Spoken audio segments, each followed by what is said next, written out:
కనకదుర్గమ్మ తల్లి గుళ్ళో పూజారి పూజలు చేస్తూ ఉండేవాడట. అయితే ఆయనకి నలుగురు కూతుర్లు. ఒకరోజు గాజుల శెట్టి ఎదురైతే నలుగురు కూతుర్లు ఉన్నారు, వాళ్ళకి గాజులు వేయి అని చెప్పాడట.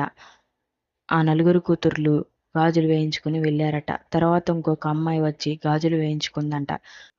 గాజుల శెట్టి పూజారి దగ్గరికి వెళ్ళి డబ్బులు అడగగా ఎంతయ్యా అని అడిగాడట పూజారి. గాజుల శెట్టి ఐదుగురు ఐదుగురు అమ్మాయిలు వచ్చి గాజులు వేయించుకున్నారు అని అన్నాడట.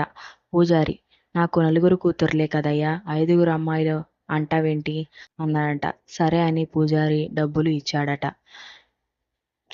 పూజారి గారు కనకదుర్గమ్మ అమ్మవారి గుడిలోకి పూజ కోసం అని వెళితే తలుపులు తీయగా అక్కడ అమ్మవారు చేతి నిండా గాజులతో అందంగా ఉన్నారట. అమ్మా, నన్ను అనుగ్రహించావా? నాకు కూతురిగా వచ్చి గాజులు వేయించుకున్నావా